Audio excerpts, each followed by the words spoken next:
सुनो सुनो बात सुनो। मजाक ही मजाक में बात कहां से कहां पहुंच गई। दर हकीकत गलती हमसे हुई। हमें ये मजाक नहीं करना चाहिए था। हम नकाबें उतार रहे हैं। उन तीनों ने बौखलाए हुए अंदाज में इस तरह नकाबें उतार दी जैसे उन्हें मौत का शदीद खौफ हो। मैंने उन तीनों को हैरत से देखा। कल वाले 4 अफराद में से 3 थे। उनमें से एक ने गगियाई हुई आवाज में कहा, ये सिर्फ एक मजाक था, यकीन करो ये सिर्फ एक मजाक था। दिलचस्प, बहुत खूब। मजाक किस तरह था? तुमने कल हमें रकम देने से इनकार कर दिया था। आज जब तुम इस इलाके में दाखिल हुए तो हमने तुम्हें देख लिया था और ये वार्निंग देने के लिए कि अदायगी जरूरी है। हमने ये रूप धारा और अब थोड़ी देर के बाद जब तुम्हारी जेबें खाली कर चुके तो हम अपने चेहरों से नकाबें उतार देते और तुमसे कहते कि अगर तुम 200 रुपए अदा कर देते तो तुम्हें इस वक्त के लिए तहफ़्फ़ुज़ मिल जाता और यहाँ कोई तुम्हें लूटने वाला न होता। मैं गहरी निगाहों से उनकी सूरतें देखता रहा। तीनों की शक्लें बिगड़ी हुई थी। मैंने मुस्कुराते हुए पूछा, चौथा कहाँ है? वो आज दूसरी समत गया हुआ है। तुम लोग कौन हो? नादिर शाह के आदमी। यकीन करो हमारी एक एजेंसी है और ये काम यहाँ आम है। अगर तुम इस इलाके के बजाय किसी और इलाके में जाओगे तो तुम्हें वहाँ भी तुमसे इसी तरह तहफ़्फ़ुज़ की रकम तलब की जाएगी। लेकिन देखो यहाँ कोई ऐसा काम ना करना जिससे तुम्हारी दुश्मनी हो जाए। हम लोग अपने दुश्मन को कभी माफ नहीं करते। अगर नादिर शाह को पता चल जाए कि तुमने हमें कोई नुकसान पहुंचाया है तो यकीन करो इसके बाद तुम्हारा शोलापुर में रहना मुमकिन नहीं होगा, बल्कि ये भी हो सकता है कि तुम यहाँ से जिंदा सलामत वापस ना जा सको। इसलिए एहतियात रखना। जज्बाती होने की जरूरत नहीं। मुझे बेख्तियार हंसी आ गई। अच्छी खासी नसीहतें कर रहे थे वो। मैंने हंसते हुए उनसे कहा, दोस्तों अगर मैं तुम तीनों को कत्ल कर दूं तो नादिर शाह को कैसे पता चलेगा कि तुम्हारा कातिल मैं हूँ? इस सवाल पर उन तीनों ने एक दूसरे की शक्लें देखी, फिर बोले, मेरे ख्याल में तुम्हें हमारे साथ ये सलूक नहीं करना चाहिए। क्यों, क्या तुमने मेरे साथ बहुत अच्छा सलूक किया था? मैंने सवाल किया, गोया तुम अपने दिल में कोई बुरा इरादा रखते हो। हाँ, इत्तफाक से इधर कोई नहीं है और फिर यकीनी तौर पर तुम्हारे पास अच्छी खासी रकम भी मौजूद होगी। ये तो बड़ा मुनाफा बख्श कारोबार है। तुमने इसका आगाज किया है, मैं इसका इख्तिताम करूंगा। नहीं सुनो प्लीज, देखो हमारे पास जो कुछ है हम तुम्हें दिए देते हैं। हम तुमसे भी तो यही सब कुछ कह रहे थे। लो ये अच्छी खासी रकम है, इसे हमसे ले लो। उन्होंने अपनी जेबों से खासे नोट निकालकर मेरे सामने डाल दिए थे। मैं हंसता रहा। फिर मैंने कहा, नहीं, भरतौर शोलापुर में मैं तुम्हारा मेहमान हूँ और मैंने ये सुना है कि शोलापुर के लोग बड़े मेहमान नवाज होते हैं। मेजबानों को लूटा नहीं जाता। गो के तुम ये कोशिश कर चुके हो। उठाओ अपनी अपनी रकमें रख लो, सिर्फ मेरी रकम मुझे वापस कर दो। वो तीनों हैरत से मेरी तरफ देखने लगे। फिर उनमें से एक ने कहा, मजाक तो नहीं कर रहे?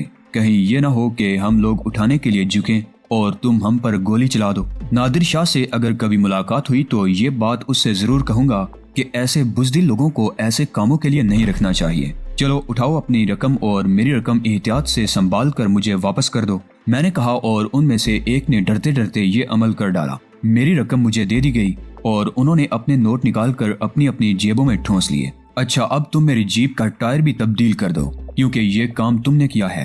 हाँ, लेकिन हमें अफसोस है कि हम तुम्हारा टायर बनवा नहीं सकेंगे। ये काम मैं खुद कर लूंगा, इत्मीनान रखो, मैंने कहा और इसके बाद वो दिलचस्प मशगला मेरी निगाहों के सामने आ गया। उन्होंने बड़ी फुर्ती से मेरी जीप का स्पेयर टायर निकालकर उसे तब्दील कर दिया। पुराना टायर बड़ी एहतियात से उसकी जगह लगाया गया। मैंने उनसे कहा, अब इन राइफलों के बारे में क्या ख्याल है तुम्हारा? एक राइफल तो तुमने नाकारा कर ही दी है, दूसरी जैसा तुम पसंद करो। जाहिर है मैं यहाँ से आगे बढ़ूंगा तो तुम राइफलों से फायर कर दोगे। नहीं, अब भला इसकी क्या गुंजाइश बाकी रह गई है? इसके बावजूद मैं तुम्हारी राइफलों के ये सारे कारतूस और फालतू कारतूस अपने साथ लिए जा रहा हूँ। ये सिर्फ एहतियात के तौर पर है। यहाँ से कुछ फासले पर पहुँचने के बाद तुम ये चीजें उस चट्टान के पास से हासिल कर सकते हो। मैंने एक चट्टान की तरफ इशारा करके कहा और वो खुश होंठों पर जुबान फेर कर रह गए। बड़ा दिलचस्प मरहला था ये। उन सब के कारतूस मैंने अपने कब्जे में कर लिए। उसके बाद जीप में बैठकर जीप स्टार्ट कर दी। कुछ दूर तकरीबन कोई निस्फ फरलांग के फासले पर वो जीप मौजूद थी जिसमें शम्स और फेरोज सफर कर रहे थे, लेकिन शुक्र था कि उन्हें इस्तेमाल करने की नौबत नहीं आई थी।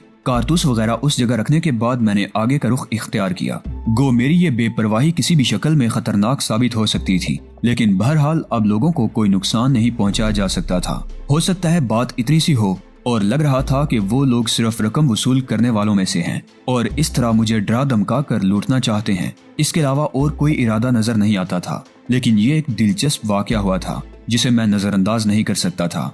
हालांकि वापसी का मरहला भी था और उस वक्त हो सकता है ये लोग ज्यादा इंतजामात करने के बाद मेरे सामने आए, लेकिन अब जो कुछ होगा बाद में देखा जाएगा। इस वक्त तो मैं इस दिलचस्प वाक़े का लुत्फ ले रहा था। सैर करता हुआ मैं काफी दूर निकल आया। अब मुझे इक्का दुक्का शिकारी नजर आने लगे थे। राइफलें चलने की आवाजें भी सुनाई दी थी। गोया इतने फासले पर निकल आने के बाद शिकारी शिकार करते थे। कुछ देर के बाद मैंने शम्स और फिरोज की जीप भी अपने करीब आते हुए देखी। माहौल चूंकि साफ सुथरा था इसलिए मुझे इसकी फिक्र ना हुई, लेकिन इसके बावजूद उन्होंने एहतियात कायम रखी थी और शम्स ने मुझे ट्रांसमीटर पर मुखातिब किया था। चीफ, सारे वाक़े को हम अपनी आंखों से देख चुके हैं। इन लोगों को हमने अपने निशाने पर लिया हुआ था और अगर आप कहीं भी उनसे हल्के पड़ते तो हम उन्हें गोलियों का शिकार बना देते। हमारे लिए कोई हुक्म तो नहीं है। जवाब में मैंने कहकहा लगाया और कहा, नहीं, बस तमाशा देखते रहो। फासला कायम रखा जाए? हाँ, बेहतर होगा। कहीं से भी कोई आंख हमें देख सकती है, इसलिए होशियार रहना जरूरी है। Okay chief. शम्स ने ट्रांसमीटर बंद कर दिया। अब माहौल में दिलचस्पी पैदा हो गई थी। इक्का दुक्का शिकारी नजर आने लगे थे। फिर मैंने जीप जिस रास्ते से गुजारी वहाँ एक चट्टान की आड़ में मुझे 2 अफराद नजर आए। करीब ही उनकी जीप भी खड़ी हुई थी। दोनों ने बोसीदा से कपड़े की एक पनाहगाह बना रखी थी और उसके नीचे एक कपड़ा बिछाए बैठे थे। गालिबन जीप की आवाज सुनकर दोनों खड़े हो गए थे। उनमें से एक ने हाथ के इशारे से मुझे रोका और मैंने जीप रोक दी। कोई गैर मुल्की मालूम होता था, मस्त मौला किस्म का आदमी, निकर पहने हुए और बहुत ढीली कमीज जो उसके निकर को ढके हुए थी। दूसरा एक दाढ़ी वाला आदमी था और उस नौजवान की निस्बत काफी उम्र रसीदा मालूम होता था। दोनों के लिबास बोसीदा थे। जिस नौजवान ने मुझे इशारा किया था वो मेरे करीब पहुंच गया और उसने पुरइखलाक लहजे में कहा, माफी चाहता हूं जनाब, इस तरह आपको रोकना बदइखलाकी है, लेकिन क्या किया जाए, बाज़ औक़ात मजबूरियां इस किस्म के इक़दामात पर माइल कर देती हैं। मैंने मुस्कुराते हुए उसका खैर मकदम किया और कहा, कहिए माय डियर, नहीं ऐसी कोई बात नहीं है। इंसान ही से इंसान की जरूरियात वाबस्ता होती हैं। कहो खैरियत, क्या बात है? ये ना समझना कि हम तुमसे कुछ मांगना चाहते हैं, बस ऐसी ही बोरियत हो रही थी। तुम्हारी गाड़ी इधर से गुजरी तो मैंने फैसला किया कि तुमसे बात करूं। वैसे ये बहुत अच्छी बात है कि तुम मकामी मालूम होते हो, या फिर मेरा ख्याल गलत है? नहीं, तुम्हारा ख्याल बिल्कुल दुरुस्त है। तो फिर आओ, हमने कॉफी तैयार की है, ब्राजील की बेहतरीन कॉफी, और तुम्हें यकीनन ये कॉफी पीकर लुत्फ आएगा। मैंने एक लम्हे के लिए उसकी आंखों में झांका। सीधा सादा आदमी मालूम होता था। कोई हर्ज नहीं था। अगर इसकी पेशकश मुस्तरद कर देता तो वो मकामी लोगों के बारे में कोई अच्छा तस्वुर कायम ना करता। चुनाचे जीप का इंजन बंद करके नीचे उतर आया। उसने मुझसे हाथ मिलाते हुए कहा, मेरा नाम डेल है, तुम मुझे डेल के नाम से मुखातिब कर सकते हो, और मुझे शाह कहते हैं। Good, very good. वो मेरे दोस्त मिस्टर मार्टिन हैं, मेरे मुअज़्ज़ज़ और बुजुर्ग दोस्त। हम दोनों का ताल्लुक न्यूजीलैंड से है और हम यहाँ सियाहत के लिए आए हुए हैं। बड़ी खुशी हुई आप लोगों से मिलकर। मिस्टर मार्टिन संजीदा निगाहों से मुझे देख रहे थे। फिर उन्होंने कहा, मकामी?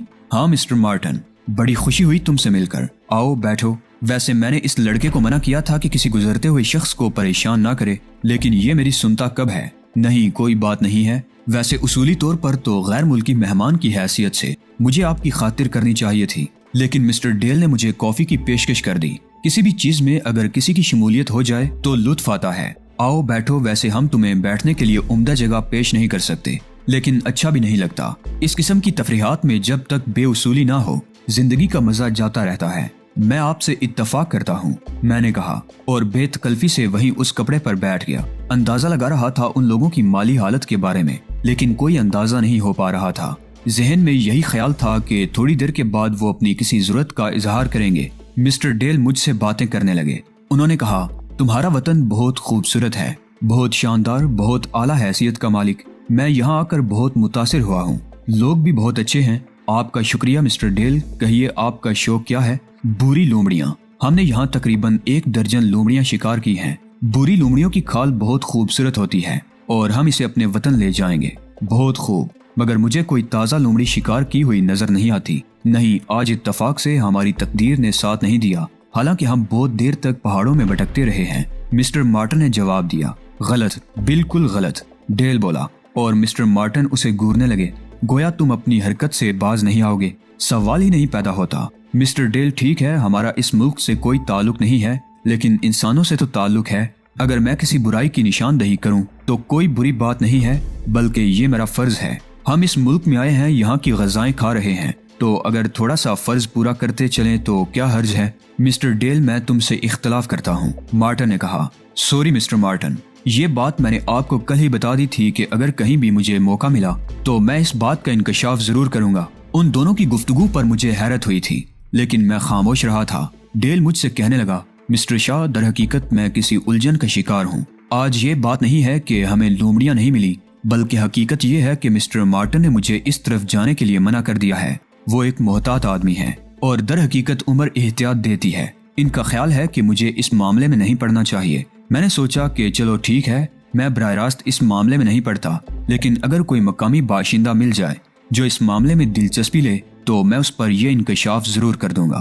دراصل مسٹر شاہ، میں نے یہاں کچھ ایسے واقعات دیکھے ہیں جن کے بارے میں میری اور مسٹر مارٹن کی رائے ہے کہ وہ مجرمانہ کارروائیاں ہیں۔ اگر آپ بالکل برا نہ مانیں تو میں آپ سے ایک بات کہنے کی اجازت چاہتا ہوں۔ ہاں ضرور۔ مغربی دنیا میں منشیات کا جو جنون پھیلا ہوا ہے اس میں بہت بڑا ہاتھ ان مشرقی ممالک کا ہے، جہاں منشیات کی کاشت ہوتی ہے اور پھر انہیں مغربی ملکوں کو سپلائی کر دیا جاتا ہے۔ یہ بات نہ کسی کو بتانے کی ہے اور نہ کوئی اس سے ناواقف ہے کہ حقیقتاً ان ممالک سے منشیات کی زبردست تجارت ہوتی ہے، اور اس مشکل نے مغرب کو مصیبت میں ڈال دیا ہے۔ جی، میں نے حیران نظروں سے ڈیل کو دیکھتے ہوئے کہا، ہم اس معاملے سے بالکل غیر متعلق ہیں۔